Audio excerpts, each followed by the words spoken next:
Hello, everybody. Welcome to this month's Contract Administration Practice Community. With that, then, I do want to hand it off to Jim and Douglas to get started with today's session. Again, as a reminder, this is a continuation of the series. We are currently on Chapter 11, so that'll get us to the end of the book, pretty much. I believe next month we'll do Chapter 12, and there may or may not be a recap after that following. With that, I want to hand it off to Jim and Douglas to get started with today's call. So, Jim and Douglas, over to you. Thank you, Matthew. Great. Thanks. I was going to say thank you. And I think we got a lot to cover today. Yeah, absolutely. You're right, Doug. And I want to just say what we will do is we will go through the slides. Certainly not going to read the information to you. I don't ever, we don't ever want to do that. And the information will be, as Matthew said, posted so that you can go back and read at your leisure. There's a lot of information, and so we'll just go through as quickly and easily as we can, covering the high points. And please, as Matthew said, jump in and interrupt us at any moment. We'll try to take pauses in the process to see if there are any hands raised. So what we're going to talk about today, just to jump right in, is payment. And with payment, first comes a measurement. So we want to look at the work that's in place or stored, and then we want to get the construction community paid for that. And I'll certainly say that a paid construction team is a happy construction team. And Doug and I always try to focus on this as one of those things that we can put an extra effort into making go smoothly when it's appropriate and make the construction community happy. So let's take a look at the next slide, Matthew. And this is just a listing of the documents that are, the other way. So one more. This is a look at the documents that are the AIA and EJCDC documents that are related to payment and pertain to payment on a project, whether it's in the construction agreement between the owner and contractor, or whether it's in our agreements between the owner or engineer and the architect, engineer, the owner, depending on the documents that you're using, either AIA or EJCDC. So let's take a look at the next slide and talk about our real first step. Oh man, that's strange. Wrong direction. There you go. So what we're really starting with in the beginning of setting up a pay application in the pre-construction phase is to set up the schedule of values, step number one in the process. And we'll get into a little detail about what that schedule of values is, depending on the type of project and the delivery method for the project. These may be simple documents, or they can be extremely detailed and include manpower loading, cost loading, with the project schedule that rolls into the pay application itself. There may be material certifications and test reports that are associated with these pay applications also that are required and may be a part of breaking down the schedule of values. But let's go then to the next slide and look at the payment intervals that we'll be talking about here, and then we'll stop at the end of this one to see if there are any questions. So there may be different methods of payment intervals, and there may be different bases for the payment itself. There are periodic progress payments, whether these may be monthly, twice a month. They can be weekly, depending on the size of the job. There might be provisional payment methods where there's a predetermined amount, a partial amount that goes with a certain milestone, or a percentage assigned for a particular portion of the project. Or in very small jobs, it could be that there is just a single payment method where everything is done. There was a short duration for the schedule, and a payment is made at the end. And the way that these are measured may be based on a stipulated sum, or perhaps referred to as lump sum, where there's a price agreed before construction, and there are portions of the work assigned to that stipulated sum. There are other methods like unit price methods, which are more common in perhaps civil engineering kind of projects, highways, extensive site work, earthwork, where quantities may be measured in place or before they are moved, and the contract, the payment is measured upon a unit price.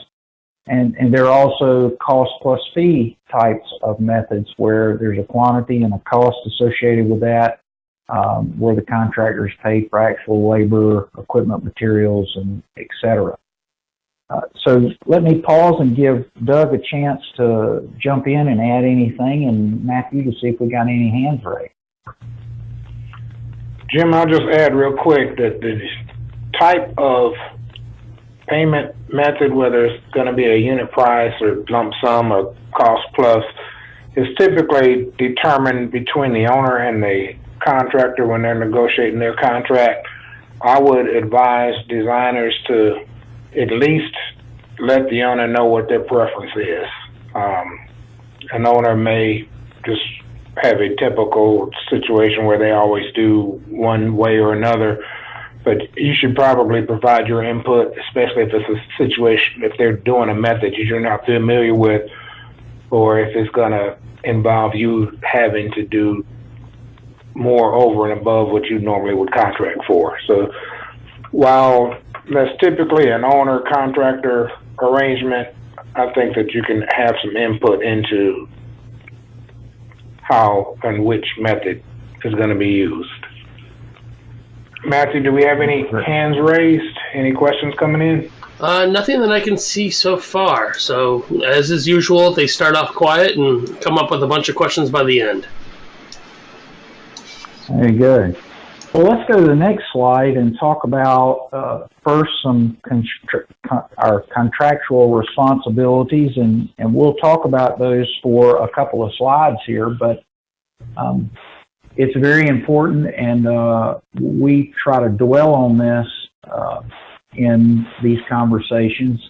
You know, our role as an architect or engineer is to certify the project payment. And this is an important term, that word certify. That certification that we provide is included, for example, on the AIA document where we execute that and sending it forward to the owner for payment. And that certification is based on our observations at the job. But I always like to be sure and think about what that certification is not.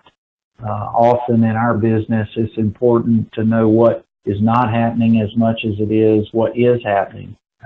And those certifications don't mean that we've made exhaustive inspections on the job, unless that is something that's been established in your contract with your client. You know, we haven't reviewed the means and methods. That is up to the contractor.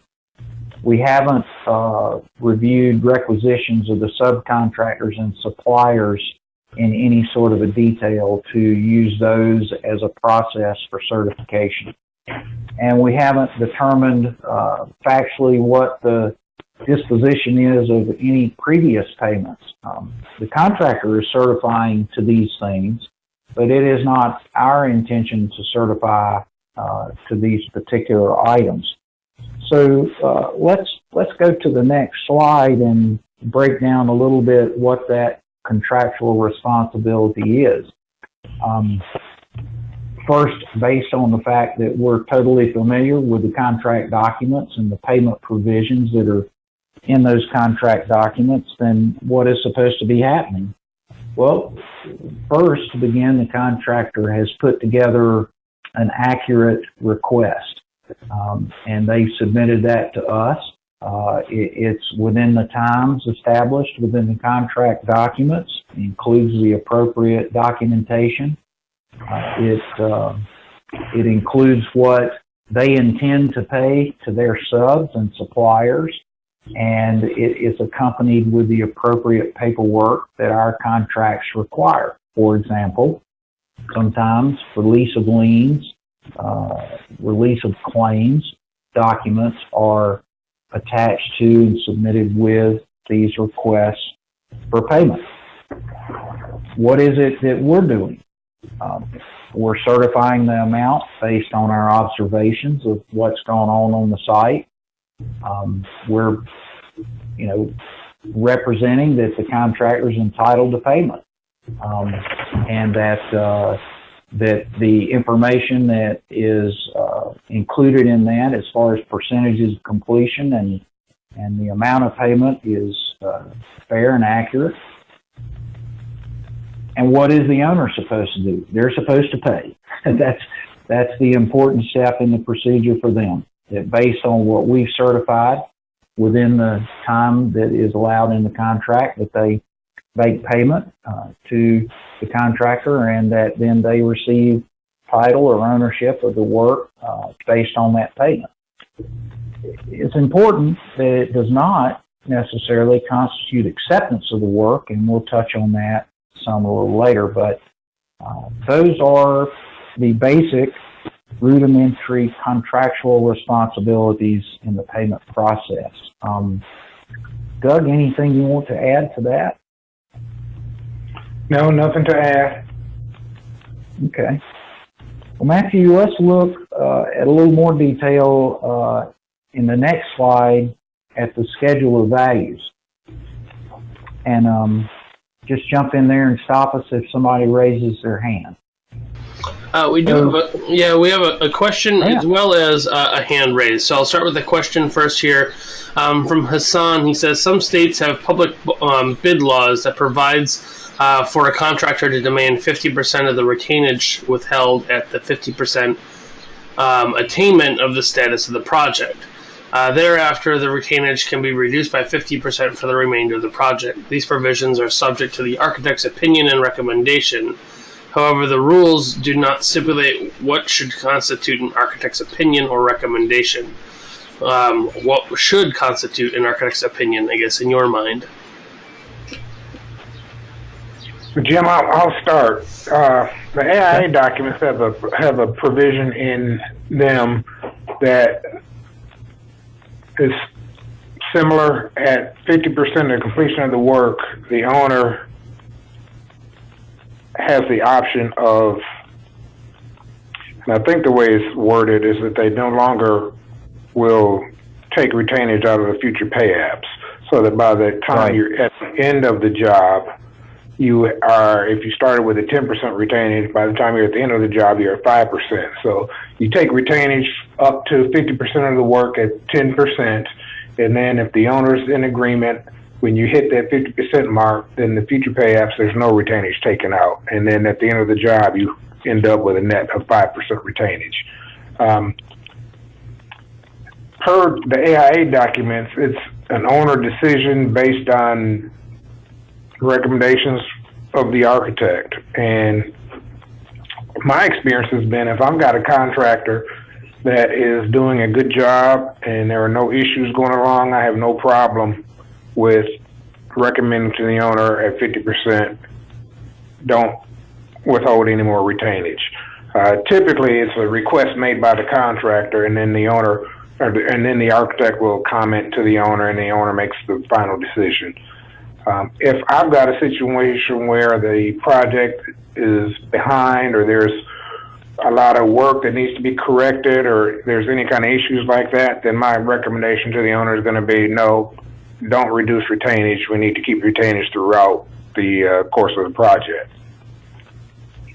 So that's the way I've done it. Jim? Right, I agree. And where Doug and I have done most of our work, it is the owner's right or decision, and they typically accept our recommendations as Doug described.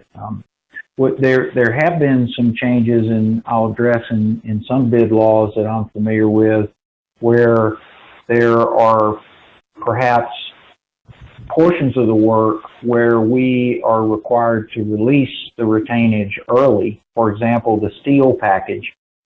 There's been some issues where the steel is 100% complete.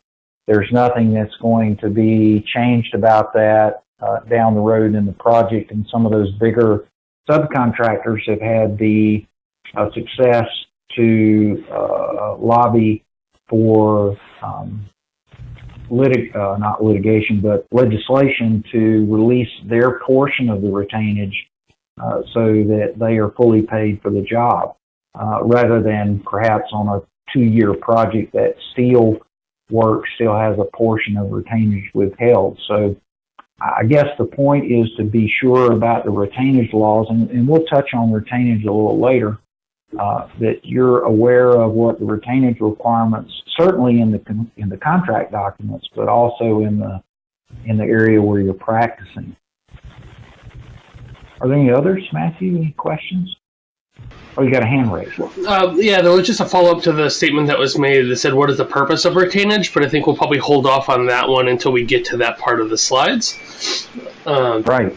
So we'll do that. And then also Karen Wood, if you're still there and you need your hand raised for unmuting, I'm unmuting your line now. So Karen, feel free to ask your question or comment to the audience if you'd like. No, that was a mistake. Sorry. Oh, no problem. Well, then in that case, Doug, Doug and Jim, I'll move us to the next slide and we can go from there. So just 1 second here. Wait, before you leave. Oh, okay. Oh, that's okay. No, that's good. That's good. This is a better slide anyway. So what we're talking about here are details of a schedule of values, and these comments are based on Doug and mine's experience in, I guess, for lack of a better way to put it, how to make this easier for us to agree on with our contractor teammate. So my practice is to ask for as much detail as I can possibly get in a schedule of values. I want to have line items that are clear and easy to understand and difficult to debate over whether they are finished or not. If I can have materials as a portion of a line item and labor associated with that same line item, it's, again, easier for me to distinguish what is finished and what is not. I often discuss with the contractors, and all of this I do at a pre-construction conference. If you can show me the material costs and you're able to back that up with bill of sales for materials stored on site, how simple it is for me to look at that and pay you. And you can have 100% of that item because all the materials are here and it's easy for us to agree. So if we can break that up in phases of a building, like you see this floor plan here where we can agree that these portions are done, then wow, how easy would this be? It also makes it easy to see if something doesn't look right. We don't dictate to the contractor how the costs are broken down for a line item, but again, trying to make it hard for us to argue over is my goal. It makes catching obvious omissions easier on their part, or if someone is trying to get ahead. We've all heard the term front-end loading, where things are billed aggressively in the beginning. And when we do have a disagreement, there's an easy way to figure this out. I have always found it beneficial to get this breakdown and to get it early. Often there's a request for payment right away on a project because it's taken some time to get up and running. And maybe there are ways that we can agree to do that in an application, particularly a big job that's going to take a lot of time to break the detail down. But, I think things like mobilization and bonds and insurance are important to have listed so that we can see those. I understand in public construction that Contractor doesn't want their overhead and profit number out there, and they don't want that certainly as a line item. It sure would be nice, but that's spread across the cost of the job. So we have to understand that and figure out a way to agree to have that distributed across the costs. Change orders certainly are a separate item which get added so we can track those. So these are ideas and suggestions for the way that you break down that schedule of values to make it easy to look at on the project. And so, Doug, I don't know if I'll hush now and let you add in there anything that. Jim, agree wholeheartedly. The more information, the better on that schedule of values. Getting it taken care of early and agreed to is a plus, so that you're not trying to do it a week before the pay app is due or the contractor wants to submit his first pay app. And just being able to identify and quickly and easily what the contractor is entitled to by having that breakdown is a tremendous help, and it makes the process go a whole lot smoother. Oh, that's right. Well, so let's move to the next slide, Matthew, and talk a little bit about the application for payment itself, and then we'll stop and get questions, if that's okay. So we have agreed with our contractor teammate. This is the way we're going to break the form down. What you see there on the screen to the right is an AIA document as an application for payment. The contractor prepares this, executes the portion that they certify that it's accurate. They provide the backup documentation that they release the liens, they paid their debts, there are no claims, and they provide whatever the contract documents require for backup documentation to process the pay application. And so then let's go to the next slide, because that's a continuation of what are we going to see on this application, what typically is there. And I won't go through all these things, but the items that you may see there and understand that typically would be, here's the original sum, here's where we are, this is what we're looking to be paid for this month, we'll say, and this is how much is left for us to get the rest of the project complete. And so the values of the materials that are in place and the cost of the labor associated with that is what we're authorizing payment for. There may be other things that are included and broken out separately, perhaps stored materials that are not on the project site. Depending on where you are in the country, you need to be sure that those are things that are allowed to be paid for. And there may be associated documents that need to come along with those stored materials. So they would not be things in place. They would not be things you're paying the labor for, but they would be there or somewhere that you can see. And, if they are off-site, then you see there some documents that are important to receive along with the pay application, ensuring them to the owner. There may also be items that are at a predetermined amount and maybe perhaps a unit price, or there's a line item in the contract to cover an unforeseen situation like unsuitable soil, where you would need backup documentation to say, yes, we can pay you for this portion of that allowance line item for unsuitable soil. You did use this many cubic yards, and here's the proof, and that would be something that we would process along with the document for the owner to use to make payment. Doug, other comments?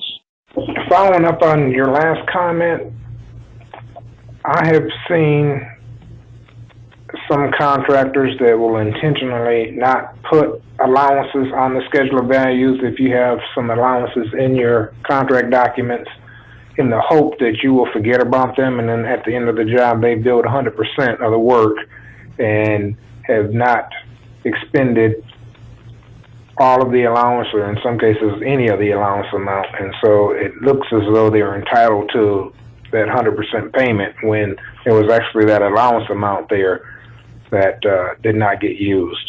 And so they will be able to, if you forget about it, they'll be able to pocket that. So in terms of what should be included on the pay app, that's something that you should be conscious of. And if you have an allowance for unsuitable soils or whatever in your contract documents, have that as a separate line item on that payment application. And then just a quick comment on material stored off-site. Typically, the documents state that the architect needs to put his eyes on the material that's stored off-site. That is not something that we typically would include in our basic services. I've had many projects where the precast company is not local, may even be out of state, and that's not something that you're going to store on site typically. It's typically cast and stored at the precaster's location until it's ready to be shipped and installed. And they expend quite a bit of resources making those panels and need to get paid for it. And so that's one example of an item that's a material that's stored off-site that typically is paid for. So if you as the design professional need to make a trip to that precaster's location to review that material, to verify that it's there so that the owner, so that you can certify the pay app so that the owner can pay the contractor. Remember that that's an additional service that you should get paid for, and remind the owner and the contractor of that and work something out to where either the owner is paying for it or the contractor is reimbursing you for your travel expenses to go review that material stored off-site. That's right. Matthew, do you have anything from the group? Yeah, we actually have a couple of questions that have come in here now. So starting off with at the top of the list here was, when payments are made for materials stored at site or in approved warehouse has been made, does the owner take the risk of ownership of materials that will be installed at a later stage?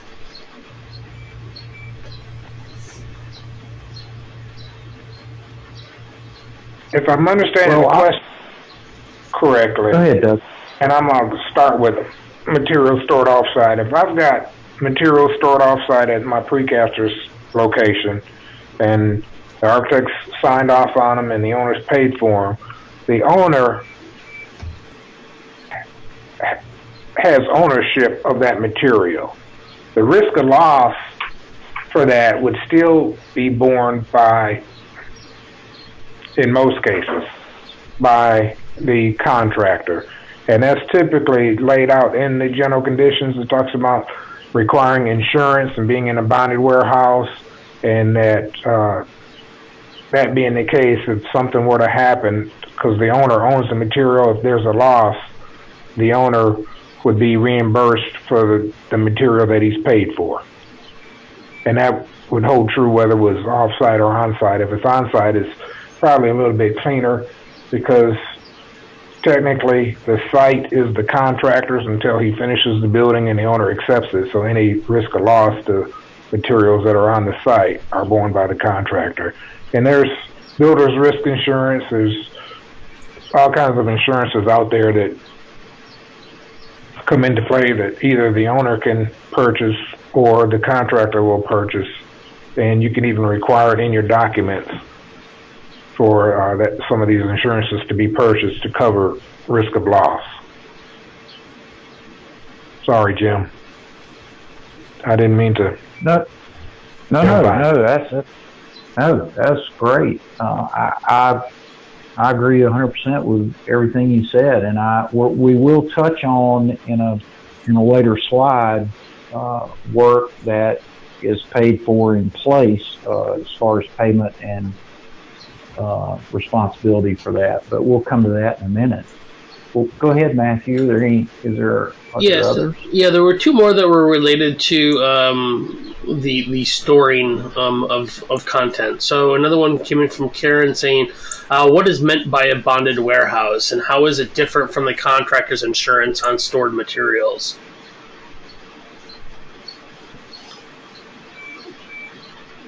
A bonded warehouse is an independent facility where the owner will, not the owner, the contractor will take the materials and store them in a warehouse, and they will be paying the warehouse company for the storage and safekeeping of that material.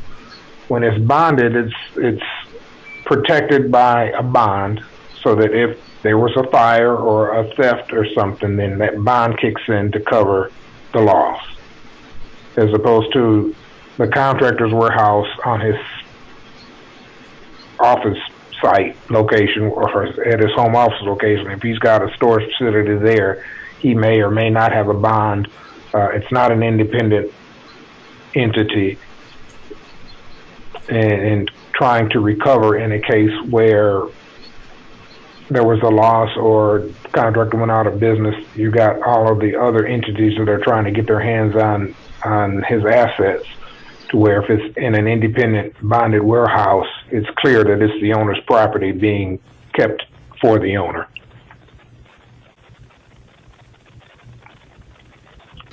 All right, and then another question, kind of a follow-up for material storage. What type of documents are typically requested if materials are stored off-site? That actually is listed in the slide, so that we're looking at right here. So the materials would have a listing, which would in great detail describe what they are. There would be proof of insurance, or the bond as Doug has described it, inside, outside. If it's on a separate piece of property from the contractor's ownership and the owner's ownership, then that proof of insurance would be there. And to skip one line item there, also that proof of insurance would name the owner and the contractor as joint owners at a point, so that if it were stolen, the owner might be noted as an additional insured. When did it get stolen? Was it before the contractor got paid? Then it maybe is payable to the contractor. Did it get stolen after the owner paid? Then it's payable to the owner. So there's a dual coverage there, potentially. The items have to be separated from other items, clearly inventoried and labeled, so there are photographs.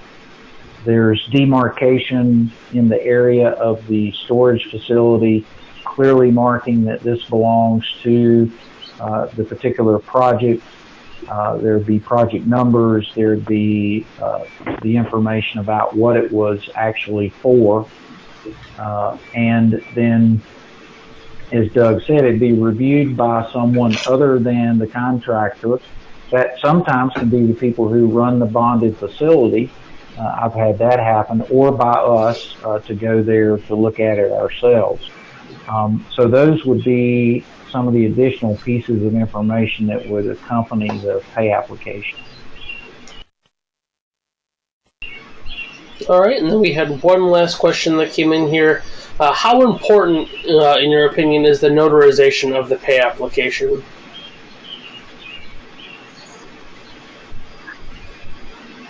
Well, I'll jump on that quick and then let Doug reply. It's important contractually for the document itself to be properly executed. Within the contract documents, it's required, and it certainly indicates that the signing individual has the authority to do so within the company that's doing the construction. So I'll stop with that and listen to Doug. Jim, that hits the nail on the head. It's required by the contract. It's required by the document itself. It establishes that the person, as you said, I feel like I'm repeating you, the person that signed it is authorized to sign it and is acknowledging and certifying to the data that's on the application. I would not process one that came to me that was not certain, that was not notarized. There you go. So, all right, Matthew, let's go to the next. That's all the questions for now. So we'll move forward. Cool. So we'll touch a little bit here on the question about retainage. And again, I made this comment earlier. Often what we need to talk about is what things are not versus what they are. And I think there are many misconceptions about retainage. I'll jump down to the middle of the body of what you're looking at there. I spend so much time arguing on construction sites that retainage is not to cover the cost of the punch list work on the project. In fact, I fight hard for a line item that says punch list on the schedule of values for a line for materials and a line for labor. And if you have the experiences Doug and I have had, the punch list phase can sometimes last about as long as the construction phase. So it certainly has a cost to the construction teammate, and it does to us too, depending on how often we have to go back to the job. But what retainage is, as defined here in that second paragraph, is to protect the owner against errors in estimating the value of the work that has been completed. So we all know, unless we're doing a cost plus a fee and we're actually doing an inventory process with the backup paperwork, and I've been associated with jobs like that before, then these applications are estimates and they can contain errors. Well, we thought we were 45% done with the steel, but actually the value of what is out there is 43%. I can't tell that difference in looking at it. And so retainage is to help overcome those kind of estimating errors as just one example of many that may occur. And they also are there to help in the correction of defective work when that is found. Retainage is not a hammer over the contractor to force them to perform. It is not to ensure the correction of defective work that we don't know about. It is not for the punch list. So this is a popular basis of argument. And then you see again the notes there about the reduction in retainage that we've already talked about, as well as the early release of retainage. Doug, I would just add a note there that, especially if you're using AIA documents, you should always get the consent of surety form. It's either consent of surety to reduction of retainage or consent of surety to release retainage. If you're going to do any reduction or releasing at any point along the way, you should get that document signed by the surety company. There you go. Matthew, let's go to the next slide and talk about how we go through this review process, if you don't have any questions there. So, again, something Doug and I spend a lot of time talking about is how do we, so we've got this document, it's broken down in great detail with materials and labor. Now what do we do? It's been submitted by the contractor. Well, one of the things that we advocate for is doing a pencil copy, an early copy, perhaps a walk about the job with last month's pay application in your hands to talk about what the coming application is going to look like.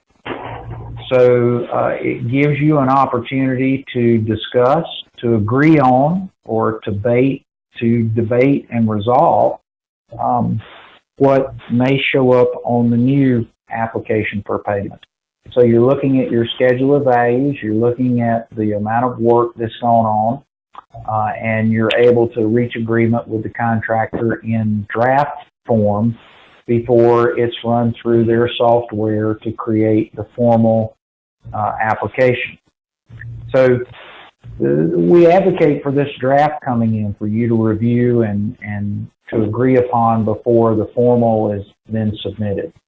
And then once that is prepared, we go back to our contract documents and see that, you know, as the general conditions require for the contract, the general contractor sends in the application for payment, and the architect or engineer has a period of time in which to review that application and either send it on forward to the owner for payment, or to notify the contractor that there's some reason that you're not able to do so. And so when we sit down to look at that application, let's take a look at the next slide and think about the things that we should be looking for. Is it consistent with previous applications? Are all the appropriate documents signed? And we're taking a look at the math, and if things are included that have been determined to be non-conforming or rejected, are billings in there for those? Are the estimates reasonable, and what progress has been made, and are the stored materials appropriate? As Doug pointed out, are allowances being claimed, and are they shown there? Are things off-site? So there's a lot to think about, and particular things to look for as we go through the process of moving that application forward. And so let's look at the next slide, and then we'll pause for questions. And there's one missing there, Matthew, but that's okay. There should be a certification slide in between those two. I'll just touch on that. So when we execute that document, we're certifying, and I won't read to you what it says, but that is not a small step taken when you're certifying that what is there, to the best of your knowledge, is in accordance with the contract documents. And in addition to that, what is that certification not? And we've touched on those things. It's not that we've done laborious and exhaustive inspections and that we've approved means, methods, and techniques. So we'll get that slide inserted so you can see that, but really it's the information that comes straight off of the AIA certification portion of the pay app. And so then, after all that we've talked about up to this point is successfully concluded, put together, and submitted, the owner has to write the check and make the deposit. So that is their obligation at this point, to make a payment on an agreed upon deadline, and then they have discharged their obligations for that portion of the work to date. It is not their responsibility to make sure that payments are made further down the line, but we'll talk about that as we move forward. One more slide, and then we'll stop for questions. And we touched on this a little bit. What these progress payments are not is an acceptance of faulty work. So we are making payments, and we're making progress payments, and we're doing what the contract documents require. And we're doing so in the best faith effort that what has been installed is in accordance with the contract documents and not faulty. There are provisions for the rejection of faulty work right up to final acceptance. So someone asked the question, well, if we're making payment and something is faulty, are we responsible for that? And the answer is no, not until the job is finally accepted. And then even after that, there are provisions in the contract documents for the discovery of faulty work later. So I'll stop first to say, Doug, please add things in there and at will. And then Matthew, let us know if there's some questions. I don't have anything to add at this point, Matthew. Let's just go to questions. All right, so there's two questions that came in. First one here from Daniel is saying, how important is attaining lien waivers for each pay app? I know we talk about liens later on in this session, so if you want to hold on that question, we can do that. Yeah, let's do. Okay, and then the next question came in was, what is a reasonable value for the punch list as a percentage of the cost of the project? Jim, I'm going to jump in there. I don't look at it as a percentage of the value of the contract. I look at it as what's on the list and what would it reasonably take to get that work done. And that's the value I try to assign to the punch list. You could have a project where the contractor has done an excellent job and he's got 2 items on a punch list on a $1 million building that are minor, or you could have a job where you've got the same $1 million building and you've got a whole lot of items on it. And so the value of the work is what I would assign to. So if I'm looking at a pay app and I've got a line or a withholding amount that I'm going to withhold for punch list, it's going to be based on the value of the punch list work itself. Now, I agree with that absolutely, and I'm guessing the question is if you are able to get the contractor to put punch list materials and labor on the schedule of values, what if I asked them what is a percentage to try to get them to put on that list? I guess that would be one of these famous answers that Doug and I have, which is it depends. It depends on the size of the project. I've never really done it with a percentage as much as I have looked at the scope of work. Is this going to be a mean, nasty renovation that's long-term, or is it clean, brand new construction?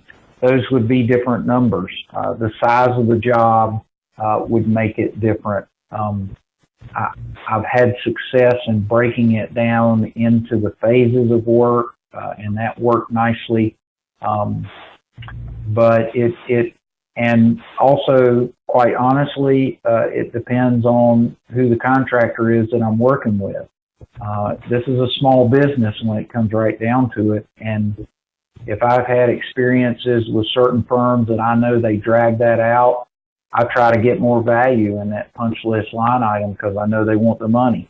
The sad truth is that often that is really subcontractor money that the general contractor is holding, and it sometimes doesn't give us the leverage to encourage them to finish the items and close the job.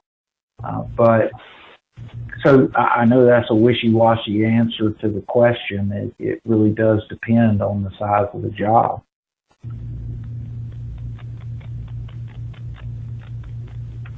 Matthew, any other questions before we move on? There was one more here. The punch list question pertains to the discussion to have a punch list item on the SOV. So that was just related to that the question previous. Right. Yep. Right. Well, let's go to the next slide and then cover a little bit about what's going on when we don't pay.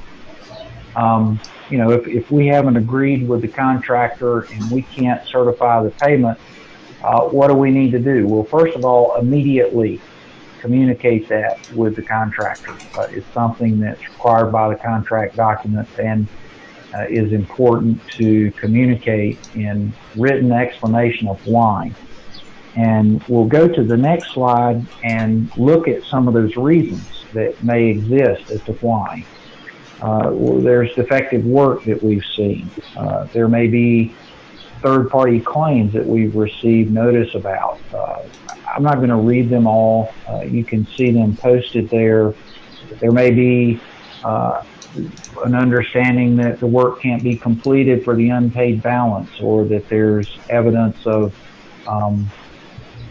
damage that has occurred. So there are multiple items of why we may be withholding a certification. And there are other reasons that are listed in the practice guide itself that you can look at to give you some other general explanations of what may be a reason for doing so. It's not something that you want to have to do, and as Doug has talked about, communication on the project through the process of reviewing an application keeps you from getting to this point. Hopefully, that certainly is preferred. And you know, there are serious consequences for not certifying and moving that application for payment forward. Matthew, let's look at the next slide. If the owner isn't making payment on a timely basis, then there can be a failure to pay, giving the contractor certain rights for claiming a material breach in the contract. And so communicating is absolutely required and critical when talking about not making a payment. So let's go to the next slide, Matthew, and see if there are any questions, because we're going to touch on liens at this next slide.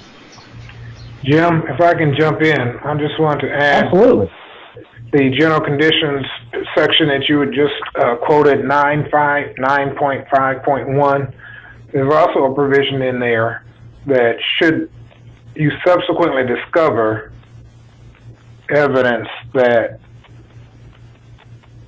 certification from a previous pay app was not correct, that you can, in effect, rescind that previous certification. I'm going to read what it says here. The architect may also withhold a certificate of payment, or because of subsequently discovered evidence, may nullify the whole or part of a certificate for payment previously issued.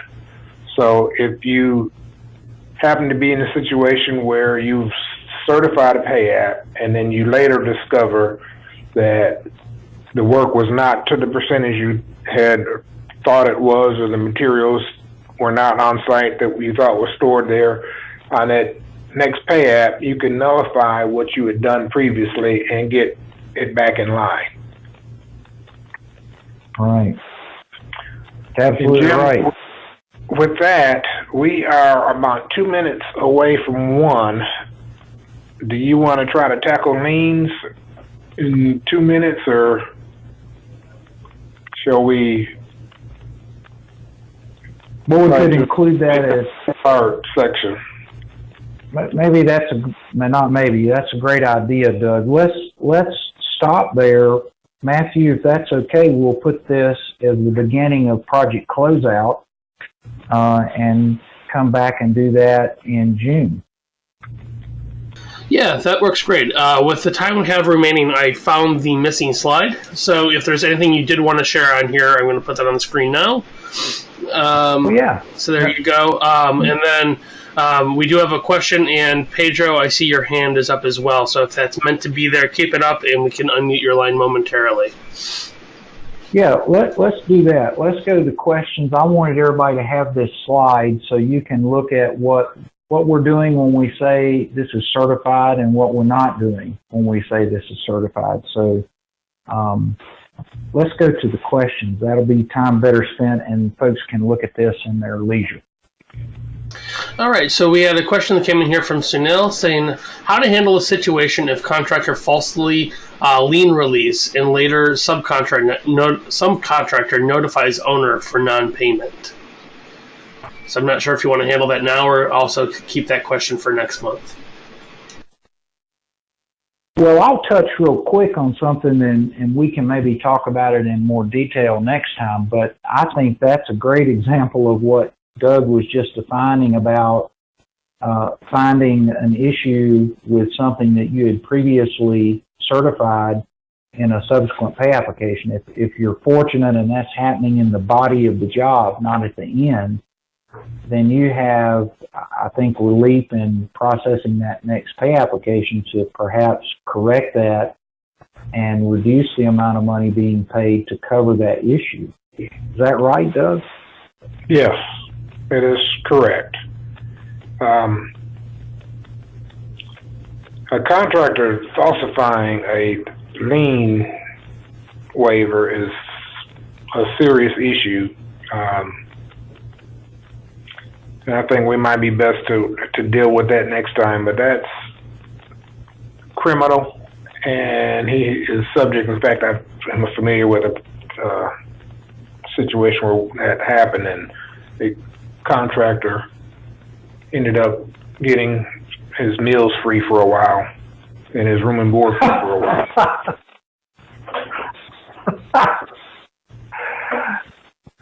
So in North Carolina, that means he's wearing an orange suit.